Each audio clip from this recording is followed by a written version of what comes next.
Greece have reopened 3 weeks after they were shut by the government there because of fears that they were about to run out of money. All of this follows a deal with the Eurozone, so the country's been given a bailout in return, though, for some tough new austerity measures.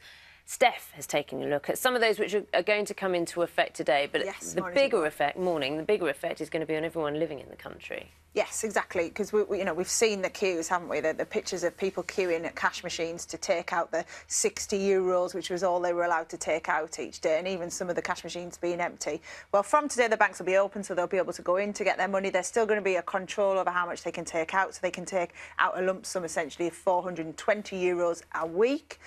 So they can take that money out. They can't transfer money abroad or anything like that, and they can't cash cheques yet. But certainly they can, start to go back into the banks to do their business.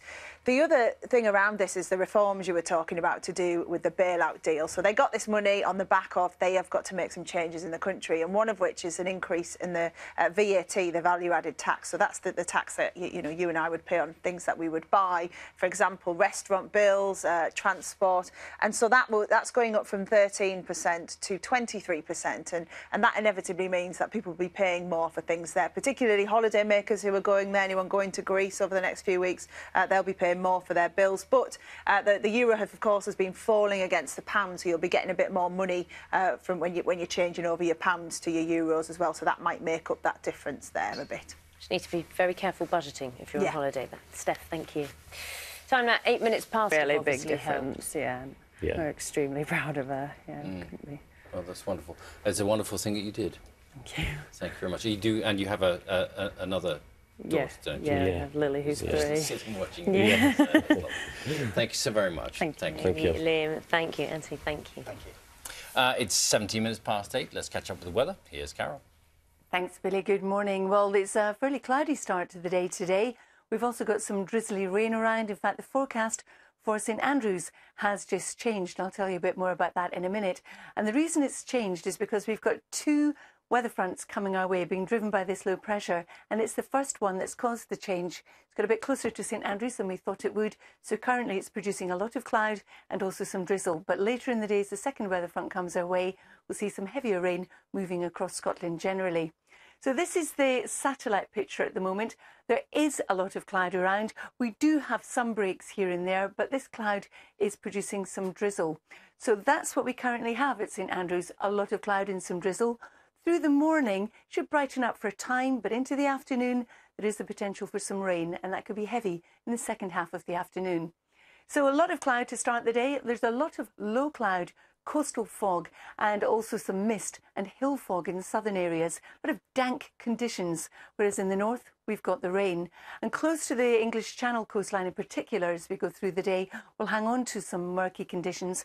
Won't feel particularly cold, though. But there will be some breaks in all this cloud, and that will allow the temperature to skip up to the mid-20s. And in doing so, that in itself could spark off some further showers. For Northern England, we've got the rain coming in. Through the afternoon, it will clear Northern Ireland, leaving some showers behind, which could be sharp. And there's the rain crossing most of Scotland as we go through the course of the afternoon. And this is once again when St Andrews is likely to see some further rain. Now, as we go through the evening and overnight, that rain continues to drift northwards, clearing away. But a plethora of showers will come in right behind it across the rest of Scotland and Northern Ireland. There will always be a bit more cloud in northwest England, Wales and southwest England, but clear skies across the Midlands, heading into East Anglia and the Greater London area. It's not going to be a particularly cold night either. So we start tomorrow with sunny skies, where we've had the clear skies by night. Tomorrow's quite messy to describe because we will see some sunny intervals. At times there will be quite a lot of cloud around, a lot of dry weather as well, but the cloud here and there thick enough to produce some showers. Cool under the cloud and muggy as we push further south. We're looking at about 25 as the top temperature. Then as we drift on into Wednesday, it's more of the same. A lot of dry weather around, but still sunny spells, bright spells, meaning cloudy at times, and some showers. And some of those showers will merge, particularly in the west, giving some heavier bursts of rain. Nothing too substantial, though.